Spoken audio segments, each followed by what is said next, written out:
The night was calm and silent, the kind of night when stars looked brighter and the world below seemed peaceful, but far away from human eyes, something strange was happening. In a small room filled with computers and blinking lights, a young scientist named Dr. Riya Patel noticed a repeating signal on her screen. At first, she thought it was just background noise or interference from a satellite, but when she zoomed in, her heart started racing. The signal had rhythm, a pulse, almost like a heartbeat. It was too regular, too precise to be natural. She froze for a moment and whispered to herself, This is not from Earth." Within minutes, the small observatory in Chile was filled with scientists, engineers, and communication experts. Everyone stared at the repeating pattern that played across the screens. 3 long pulses, 2 short ones, then silence, repeating every 60 seconds. The signal had come from deep space, far beyond the edge of the Milky Way. It wasn't random static. It was an organized transmission. Someone, or something, was trying to say something. Dr. Ria's supervisor, Professor Liam Carter, ran a quick decryption sequence, and after hours of decoding, they found something that left the entire team speechless. Hidden within the signal were coordinates, a specific point in space, and one small block of data that, when translated, formed a single message in simple universal code. "Help us. They are coming." The words echoed in the lab like a ghostly whisper. The message didn't include a name or an explanation, just a desperate plea. For the first time in human history, Earth had received an SOS from an alien civilization. The scientists didn't sleep that night. News of the signal spread quickly through secure government channels until it reached the United Nations Space Council. Within days, the discovery became the most talked-about secret on the planet. Soon, leaks began to appear online. A few audio clips of the signal were shared anonymously. People all around the world began to speculate. Was it a hoax? A secret military experiment? Or truly a call for help from beyond the stars? Social media exploded with theories. Some claimed it was a trap from an advanced species trying to lure humans into space.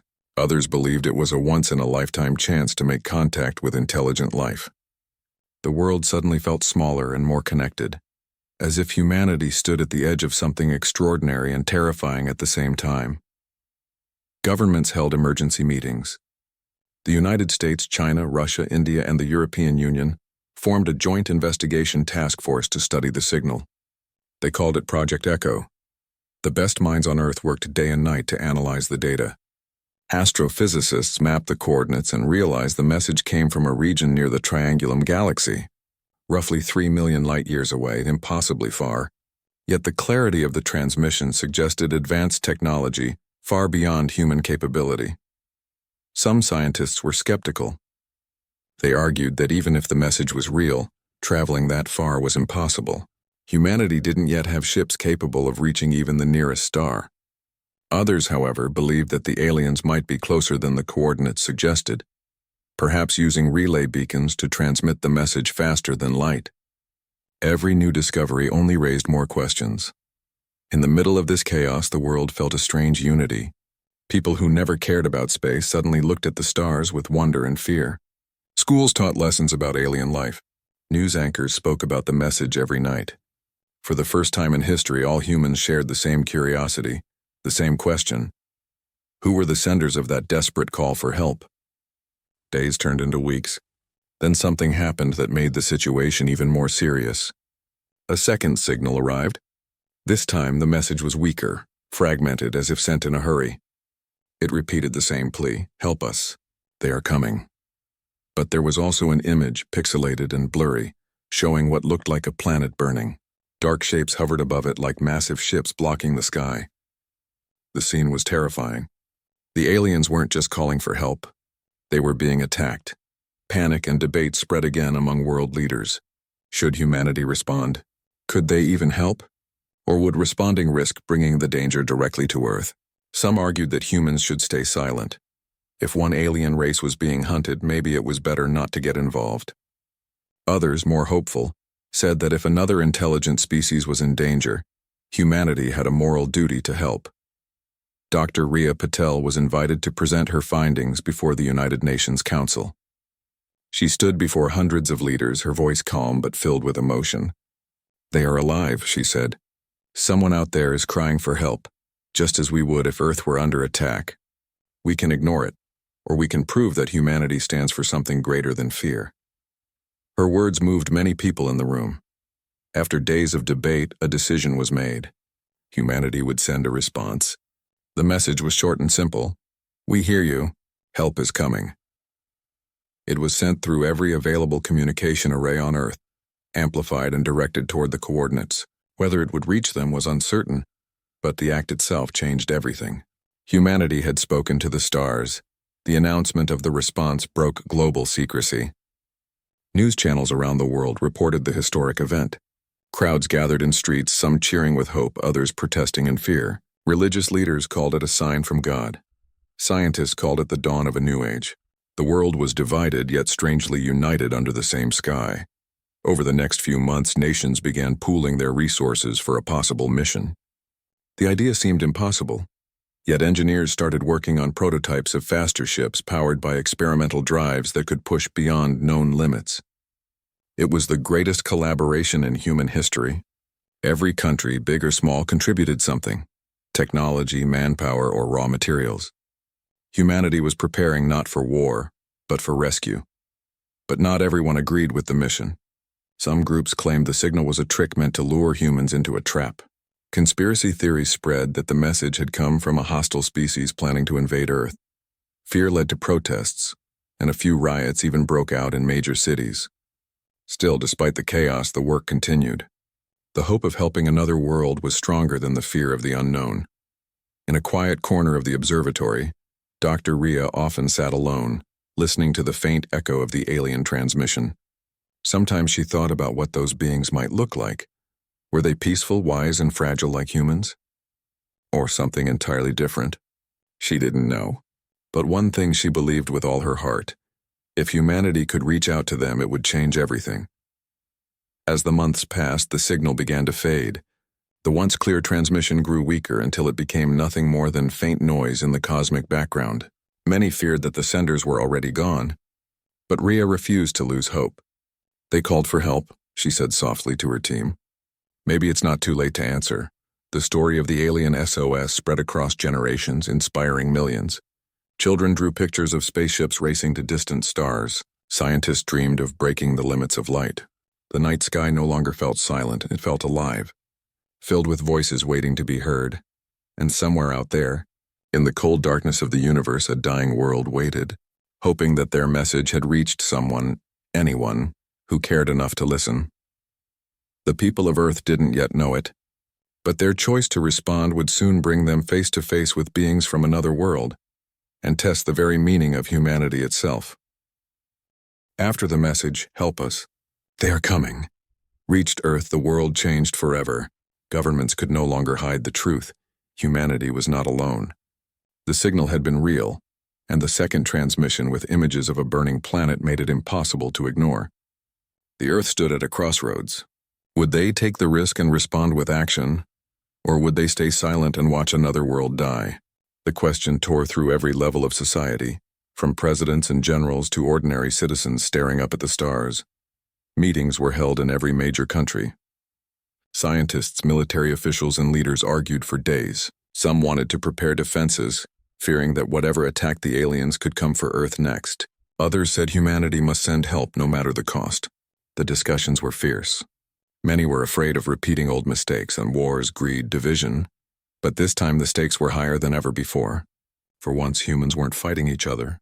They were fighting their own fear. Dr. Rhea Patel, the scientist who first identified the signal, was called to speak at the United Earth Assembly, a gathering of representatives from more than 100 nations. She stood in front of the massive crowd and said, "If we ignore this cry for help, we lose a piece of what makes us human.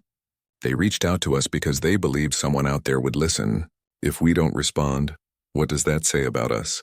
Her words spread across the world, broadcasted live. People in homes, cafes, and crowded city streets watched her speak. For the first time, the world began to feel united by a single purpose. Soon, an official plan was announced. The Earth would form a united fleet, not for conquest, but for rescue. It would be called the United Earth Fleet, a symbol of cooperation, courage, and hope. Every major nation agreed to contribute. Factories that once built war machines started producing spacecraft engines. Scientists from rival countries shared technology without hesitation. The mission was simple but extraordinary. Travel across the stars to the coordinates in the alien message and provide aid. This announcement sparked a wave of emotion. Some celebrated in joy, proud that humanity was taking its first steps toward the stars. Others felt terrified, unsure if this act of kindness might lead to disaster. Religious leaders called it a test of humanity's soul. Activists urged caution, warning that rushing into space might bring unknown dangers. But despite all fears, the decision had been made. Earth would not stand by. Humanity would answer the call. Construction began immediately. In shipyards orbiting Earth and on the Moon, massive vessels started taking shape. The ships were built using the combined knowledge of the world. American engines, Japanese navigation systems, Russian shielding technology, Indian AI systems, and European life support designs. For the first time, science and spirit worked as one.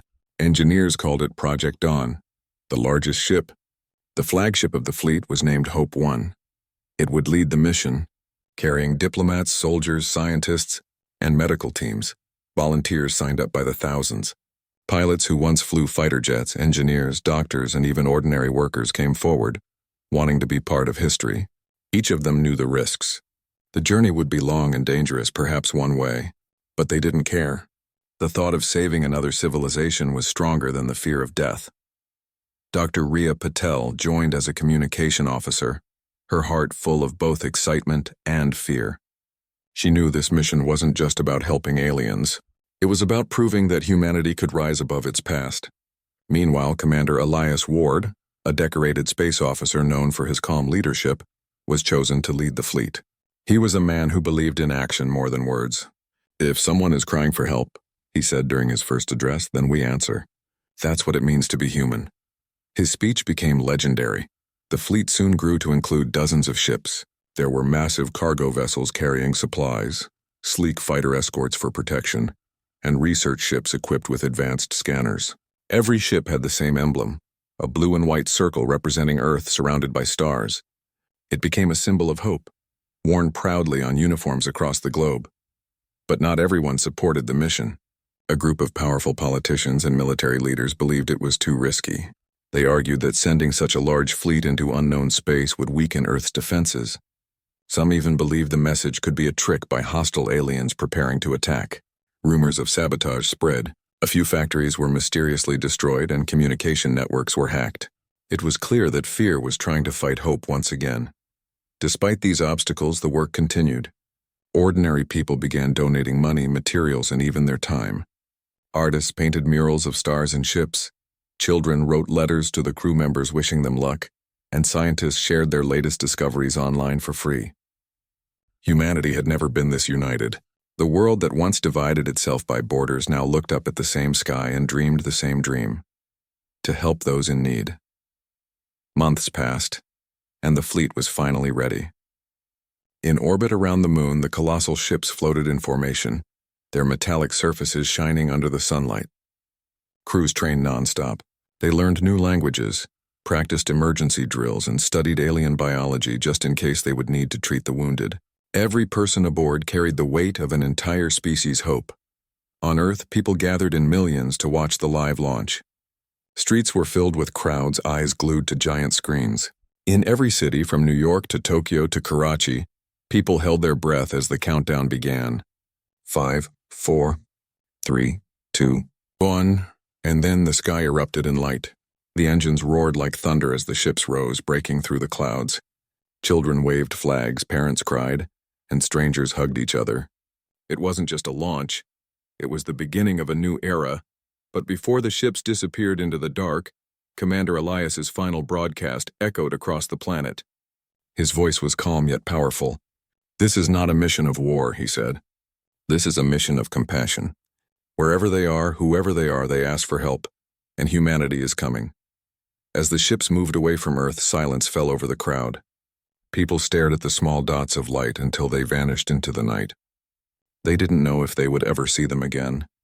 For a long time, no one spoke. The moment was both beautiful and heartbreaking. The fleet had left home behind, carrying the courage of an entire world into the unknown. Back aboard the flagship Hope 1, Dr. Riya looked out of the window at the shrinking blue planet. Her chest tightened with emotion. She thought of her family, her friends, and the millions of faces watching from below. "We'll come back," she whispered to herself. "We have to." Commander Elias stood nearby, staring at the stars. He didn't say anything, but his expression showed the same mixture of determination and doubt. He knew that once they crossed the edge of the solar system, there would be no turning back. The crew worked in silence, checking systems and stabilizing navigation. The engines glowed softly and the hum of power filled the air. It was the sound of hope. Deep in space, the fleet aligned itself with the coordinates from the alien message. The jump sequence began, a leap into the unknown, guided only by the trust that somewhere out there, someone needed them. On Earth, people prayed, scientists monitored, and poets wrote verses about the brave souls who had gone to save strangers among the stars. The phrase Hope Armada began trending everywhere. It wasn't just a name anymore, and it was a belief. And so humanity took its first united step into the dark, not for conquest or curiosity, but for compassion. The engines flared once more, and the fleet disappeared into the deep black sea of space, leaving behind a glowing memory of light, a symbol of Earth's greatest promise, that no cry for help would ever go unanswered again. The engines of the great fleet glowed like blue fire as they cut through the darkness of space. Behind them, Earth was now just a small dot, a memory of home fading slowly into the distance. Inside every ship there was a mix of excitement and fear. For many of the crew, this was the first time they had left the safety of their planet. They had trained for months, but nothing could prepare them for the feeling of being so far from everything they knew. Commander Elias Ward stood on the bridge of the flagship Hope 1, watching the endless black outside the large viewing glass. Stars stretched across the horizon like a sea of diamonds. The quiet hum of the ship was constant, steady, almost comforting. Around him, officers worked calmly, checking instruments and monitoring the fleet's position. "Steady course, Commander," said Lieutenant Vega from the navigation console. "We're aligned with the alien coordinates. Estimated travel time, 5 months, 5 months. It sounded both long and short. In those 5 months, anything could happen. The fleet would be traveling farther than any human had ever gone. No rescue was possible if something went wrong." Commander Elias nodded. "Keep the fleet tight. No one drifts out of formation." Days turned into weeks. The journey was not easy. Space was quiet but full of danger. Radiation storms, meteoroid fields, and gravitational currents that could tear ships apart. The engineers worked day and night, adjusting shields and repairing minor damages. Despite the tension, there were moments of peace. The crew gathered in the common halls to eat together, share stories, and laugh. They talked about their families, about Earth's cities and oceans, about the foods they missed. These conversations kept them human, reminding them of why they were here: to save lives, even if those lives belonged to beings they had never met. Dr. Rhea Patel spent most of her time in the communication room, trying to re-establish contact with the aliens. The first SOS signal had stopped weeks before launch, and now there was only silence. Every day she would scan for any new transmission, any whisper across the void. Sometimes she thought she heard faint echoes, a ghostly hum, but when she analyzed the data, it always turned out to be background noise. It was heartbreaking. "Maybe they're gone," said one of her assistants quietly. Rhea shook her head. "No, we don't give up that easily. If they're alive, they'll hear us coming." Meanwhile, life on the ship had its own rhythm. The fleet's AI systems ran simulations, navigators charted unknown regions, and medical officers studied alien biology based on the little data they had. Commander Elias encouraged his crew to stay focused. He knew morale was everything out here. One bad day could break a person's spirit in the cold emptiness of space. On the 3rd month of the journey, the fleet entered an uncharted nebula. The region was beautiful but deadly. Clouds of gas glowing in shades of red and blue, lightning arcs flashing across the void. "We'll have to cut through," said Commander Elias. "Going around will cost us weeks." The ships adjusted their shields and pressed forward. For hours, lightning struck around them, and the ships shook violently. Then in the middle of the storm, sensors picked up something strange. Wreckage. "Sir, we're detecting debris ahead," reported Lieutenant Vega. "Large structures. Metallic, not human." The bridge went silent. On the main screen, the image appeared. Twisted pieces of ships, burned and broken, drifting slowly in the gas clouds. The shapes were unfamiliar, elegant in design, almost organic. Rhea ran to the screen, her eyes wide. "It's them," she whispered. "It has to be the ones who sent the message." The fleet slowed down, moving carefully among the wreckage. Some of the fragments were massive, the size of cities. "Scan for life signs," ordered Commander Elias. The sensors beeped and flickered. "Nothing living, sir," replied the technician. "All biological readings are 0. The realization hit everyone hard. These ships had been destroyed, wiped out completely. The enemy that attacked them had been powerful, merciless. As they explored further, they found symbols on the metal hulls, curved lines and glowing blue marks. Rhea recognized them immediately from the decoded message. "This is the same language," she said softly. "These were the Karenai ships, the ones who asked for help." A heavy silence filled the bridge.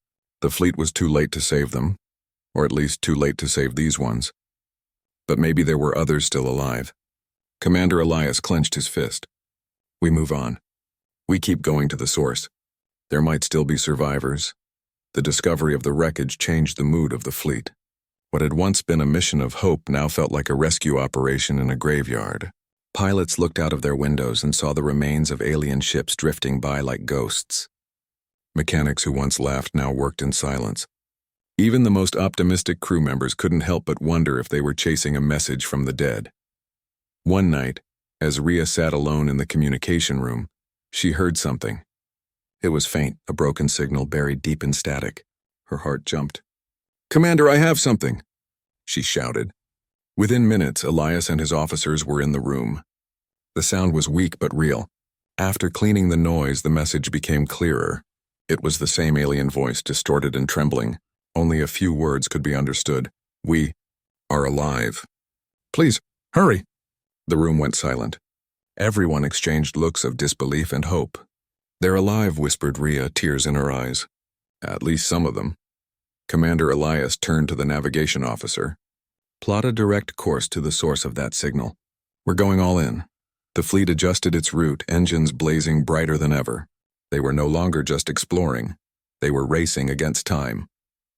As they got closer to the source, more debris appeared. The remains of a great battle surrounded them. Floating metal, shattered stations, and burnt-out escape pods. The evidence was clear. A war had been fought here, and it had been brutal. Then suddenly the scanners picked up movement. Not debris, but heat signatures. "Multiple contacts ahead," shouted Vega. "Unknown vessels approaching fast." Alarms blared across the fleet. Commander Elias ordered all ships to defensive positions. "We don't know if they're friend or foe. No one fires unless I say so." The mysterious ships appeared out of the darkness, and sleek, black, and silent. Their shape was unlike anything human eyes had seen. Their surfaces absorbing light. They didn't respond to hails or signals. They just moved, circling the fleet like predators. "Are they the attackers?" whispered Rhea. Before anyone could answer, one of the black ships fired. A beam of red energy cut through space, striking one of the human escorts. The explosion lit up the void. "Evasive maneuvers." "Return fire," shouted Elias. Chaos filled the comms as the battle began. Human ships scattered, lasers flashing against the darkness. The enemy ships were faster, stronger, and moved like shadows. But the humans fought back fiercely.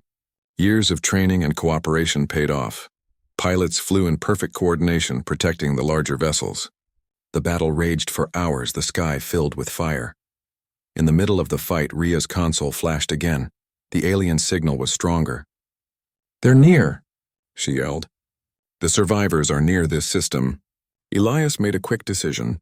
"All ships cover the flagship." "We're going in." Hope One dove through the chaos, weaving between explosions and debris, heading straight toward the source of the signal. Finally, through the smoke and fire, they saw it. A small, damaged planet orbiting a dying star. Its surface was scorched and massive craters glowed with heat.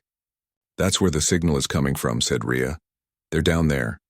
Commander Elias stared at the planet for a long moment. "Then that's where we're going." The battle still raged above, but humanity had found what they came for. A world on the edge of extinction, still crying for help. The fleet's journey through space had brought them face to face with the truth. The message had been real, the danger even greater than anyone imagined. And now, for the first time in history, humanity stood ready to fight.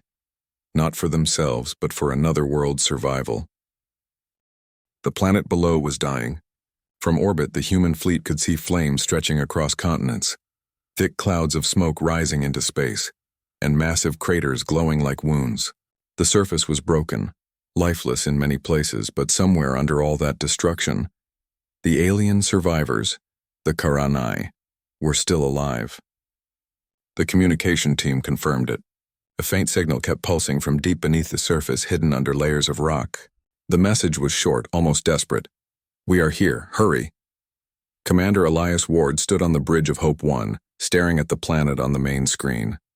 His jaw was tight, his eyes tired but sharp. "We'll get them out," he said. Around him, the officers waited for his orders. "Prepare landing teams. Arm the dropships. We go down." Everyone knew the risks. The enemy ships were still in orbit, patrolling like vultures waiting for the next kill. But no one hesitated. The time for fear was over. Humanity had come this far, and they would not turn back now. Dr. Riya Patel sat at her console, listening to the alien signal. She had been hearing that same voice for months, and now it felt almost familiar. It was weak and trembling, but it carried hope. She whispered softly, "Hold on. We're coming." The first wave of landing ships left the flagship and entered the atmosphere, burning bright trails through the sky. Riya watched from a small window as the clouds of ash and fire grew closer. The planet's surface was chaos. The ground cracked and storms of black dust swirled endlessly. It looked like a world that had already died but refused to stop breathing. The pilots struggled to find a safe landing zone. Alarms screamed as the ships dodged falling debris and enemy drones that still lingered near the surface. When the ships finally touched down, they landed in what used to be a city, now just ruins and melted stone. The soldiers stepped out first, their armor shining under the red sky. Behind them came the scientists and medics carrying scanners and supplies. The air was toxic, forcing everyone to wear oxygen masks. Commander Elias led the first team himself. His voice came through the comms, "Stay alert. We're not alone down here." They began their search, following the signal underground. Cracks in the ground led to tunnels filled with strange blue crystals that glowed faintly. The deeper they went, the quieter it became, until suddenly a low humming sound filled the air. "Movement ahead," whispered one of the soldiers. The lights flickered and shadows moved on the walls. Everyone froze. Then from the darkness a figure appeared, tall, thin, and glowing faintly blue. Its eyes were bright and filled with fear. Behind it more shapes emerged, weak and trembling. The humans had found them on the Karanai. They were unlike anything humanity had ever seen, delicate but graceful, with translucent skin and luminous veins. Their movements were slow, cautious, but when one of them reached out a hand toward Elias, there was trust in that gesture. Dr. Riya stepped forward, lowering her weapon and removing her helmet. The air burned her lungs, but she didn't care. She smiled gently and placed her hand on her chest, then pointed upward to the sky. "We're here to help," she said. The Karanai looked at each other. Then one of them, taller than the rest, spoke in a soft, echoing tone. Through the translator, the words came out clear. "You came." Tears filled Ria's eyes. "Yes," she whispered. "We came." But the moment of peace didn't last long. The ground shook violently, and a loud explosion echoed from above. The enemy had noticed the landing. The sky lit up with red beams of energy as black ships descended. "They found us," shouted one of the soldiers. Commander Elias ordered everyone to move. "Get the survivors to the ships." Now chaos erupted. The humans formed a defensive line, firing their weapons at the incoming drones. The Karanai, though weak, tried to help, using strange energy devices that emitted bursts of light. Together, they fought their way through the ruins, explosions lighting the sky like storms. Riya helped carry an injured alien child, her heart pounding with fear. "Keep moving," shouted a medic beside her. Up in orbit, the human fleet was fighting too. The enemy ships, black and silent as shadow, surrounded them. Admiral Cole, commanding one of the defense ships, gritted his teeth. "All units focus fire on their carriers.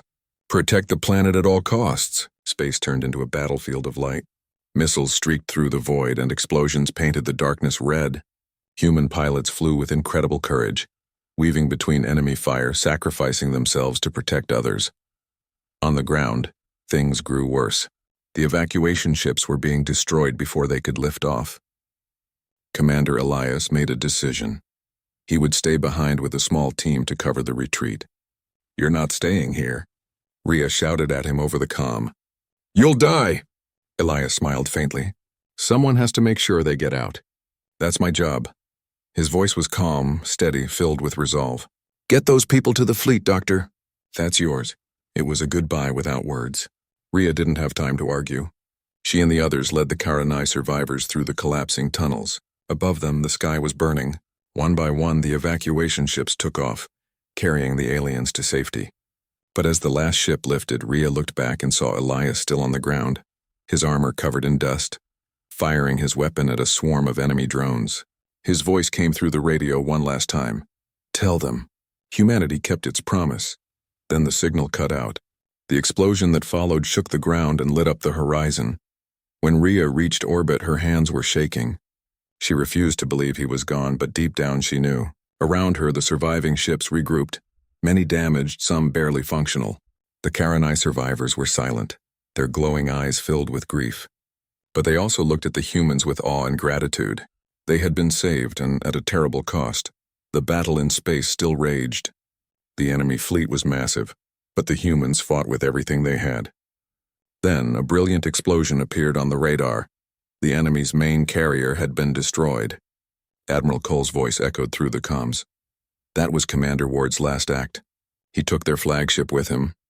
A heavy silence filled the fleet. Then slowly the crew began to cheer through tears. Humanity had turned the tide. The enemy ships began to retreat, vanishing into the dark like smoke. When the fighting was finally over, the silence that followed was strange and heavy. The fleet had lost hundreds of lives, but the Karanai were alive. The survivors looked at their rescuers, these humans who had crossed the stars just to help strangers. One of them, the same tall alien who had spoken earlier, bowed deeply. Through the translator, they said, "Your courage saved our world. Your friend saved us all." Rhea couldn't speak. She looked out the window at the burning planet below and thought of Elias. She remembered his calm voice, his steady eyes, and his last words. Humanity had answered the call, and now the universe would never be the same again. In the days that followed, the human ships worked tirelessly to rescue the remaining survivors and repair their own damaged vessels. The Karanai helped where they could, using their energy technology to stabilize the ship's power systems. Despite their pain, they smiled at the humans, their gestures full of warmth. Bonds began to form between the two species. Simple gestures, shared meals, soft laughter amid the sorrow. For Rhea, the mission had changed everything. She had come to space as a scientist, curious and brave. But now she understood something deeper. Humanity wasn't defined by where it came from, but by what it stood for. Compassion, sacrifice, unity. Even in the darkest corner of the universe, those things still mattered. As the fleet prepared to leave the ruined planet behind, Rhea stood at the observation window one last time. The alien world was quiet now, the fires slowly dying. She whispered softly, "We kept our promise." The Karanai leader stood beside her and placed a glowing hand on the glass. "And we will never forget." The stars outside shimmered like tears in the darkness. Humanity had come as strangers but was leaving as something far greater. Saviors, friends, and a symbol of what hope could do when shared across worlds. The war was not over, but this victory proved one thing beyond doubt. Kindness was the strongest force in the universe, and as long as humanity carried it in their hearts, they would never be truly alone. The war was over, but the scars it left behind were deep. The human fleet drifted through the silent darkness, carrying the survivors of both worlds, humans and the Karanai, toward a new beginning. The stars outside the window shone cold and distant, but inside the ships there was warmth. People were talking again, helping each other, sharing food and stories. After so much death and destruction, the simple sound of laughter felt like a miracle. Dr. Rhea Patel spent her days moving between the medical bays and the Karanai chambers. The alien survivors were weak, their bodies still recovering from the poisons of their ruined planet. But they were alive, and that was enough. Every time Rhea checked their vitals or adjusted their energy pods, they would look at her with soft, glowing eyes and whisper a single word. "Thank you." She didn't need a translator to understand. Those words carried a feeling she could feel deep in her heart. At night, when the ship was quiet, Rhea often sat by the observation window, staring at the stars. She thought about Commander Elias Ward, the man who had stayed behind, the man who had made sure the Karanai could escape. His name had become something of a legend now. Everyone on the fleet spoke of him with respect and pride. "He died saving 2 species," someone said one evening in the mess hall. Another replied, "He didn't just die. He showed us what being human really means." Rhea smiled faintly whenever she heard his name. It hurt to think about him, but it also gave her strength. She felt that his spirit was still with them, in the hum of the engines, in the determination of every crew member who refused to give up. Sometimes she imagined him standing beside her, looking at the same stars, whispering, "We did it." Days turned into weeks.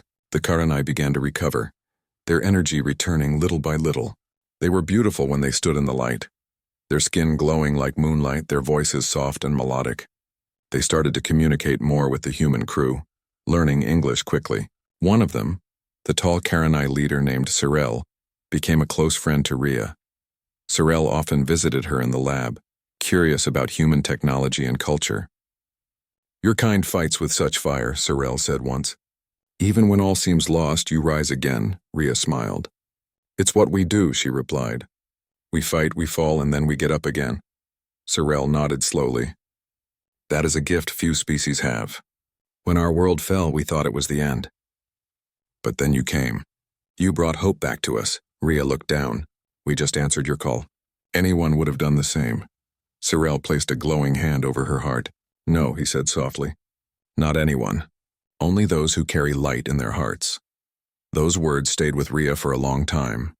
As the fleet traveled through the void, they finally reached a small system with a blue-green planet that looked calm and full of life. It wasn't Earth, but it could be a home. The planet had clean air, oceans, and vast plains. It was untouched by war. Admiral Cole decided that this would be the new refuge for the Karanai. They named it Haven. When the ships entered orbit, everyone gathered at the viewing decks. For the first time in months, they were looking at a world that wasn't burning. It felt like a promise of peace. "Prepare for landing," the Admiral's voice echoed. "Let's give them a home." The first landing was emotional. The Karanai stepped onto the soil with trembling legs, their luminous eyes filled with tears. Some of them knelt and pressed their hands to the ground, whispering prayers in their language. Rhea watched them with a lump in her throat. She could see hope coming back to life right before her eyes. Human engineers and soldiers worked side by side with the aliens to build shelters, water systems, and food supplies. It wasn't easy. The environment was unfamiliar and resources were limited, but no one complained. Everyone worked as one. The humans taught the Karanai how to use their machines, and the Karanai, in return, shared their energy technology, helping power the colony. Slowly, the ruins of war were replaced by the foundations of a new civilization. One evening, when the twin suns were setting over the horizon, Rhea stood by a small river, watching the golden light reflect on the water. Sorel came to stand beside her. "He would have liked this place," Sorel said quietly. Rhea nodded, feeling her eyes sting. "Yes," she whispered. "Elias would have called it beautiful." They stood there in silence for a long time, listening to the gentle sounds of the new world. In the distance, children, both human and Karanais, were playing together, their laughter blending like music. It was a sight that filled Rhea's heart with peace. She realized then that Elias's sacrifice hadn't been in vain. His courage had created this, a place where 2 species could live together in harmony. Later that night, a ceremony was held under the stars to honor the fallen. Every ship projected the names of the lost onto the sky, glowing words that shimmered like constellations. When Elias Ward's name appeared, everyone stood in silence. Sorel stepped forward and spoke, his voice calm but full of emotion. "This man gave his life not for power, not for glory, but for the simple truth that every life deserves to be saved. His spirit will live on in every heart that dares to hope." Rhea couldn't stop her tears. She closed her eyes and whispered a quiet promise to herself. "We'll keep building. We'll keep his dream alive." Months passed. The colony flourished. Trees began to grow, water systems flowed, and fields of strange blue flowers covered the hills. Humans and Karanai worked together to create schools, laboratories, and gardens. They shared stories of their pasts and dreams of their future. For the first time, Both species felt like one people. Rhea spent her days teaching young Karanai about human science and medicine. They were fast learners, curious and kind. In return, they taught her about their ancient traditions, songs that healed pain, crystals that stored memories, and ways to communicate through light. She realized that knowledge was not about one race teaching another, but about sharing.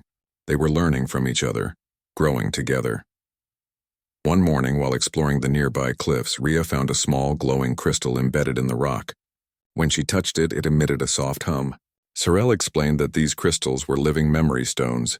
They could record thoughts and emotions. Rhea decided to use one to honor Elias.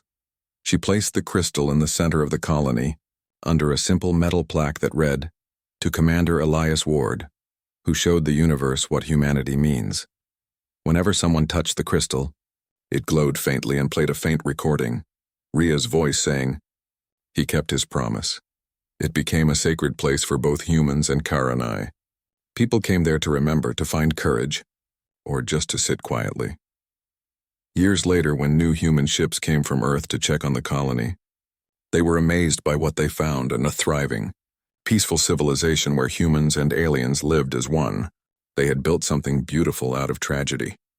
The visitors asked how it all began, and the Karanai elders would tell the story of a dying planet, a desperate SOS, and the humans who answered. They always ended the story the same way. The humans came not as conquerors but as friends. They came when all hope was gone. And because of them, the stars themselves learned what mercy means. For Rhea, the story never truly ended. She lived long enough to see the colony grow into a city, its lights visible from orbit. Every night she still looked up at the stars and whispered to the darkness, "We made it, Elias, we made it." And somehow, in the quiet hum of the wind, she always felt that he was there, watching, smiling, proud. In the end, the legacy of that rescue went far beyond one planet or one fleet. It changed the way the universe saw humanity. No longer were they just another species from a small blue world. They had become the defenders of hope, the bringers of light in a galaxy full of darkness. And that legacy would last forever. The Karanai built a monument high on a mountain, visible from every part of the colony. It was shaped like two hands, one human, one alien, reaching toward each other. At night it glowed softly, powered by both human technology and Karanai energy. It was a symbol of unity, a reminder of what they had lost and what they had gained. When the winds blew across the valley, the monument would hum, creating a faint, melodic sound like a whisper carried across time. The people called it the Song of Promise. And whenever anyone asked what that song meant, the elders would smile and say, "It means that kindness can cross galaxies, and that even in the darkest place, light will always find a way."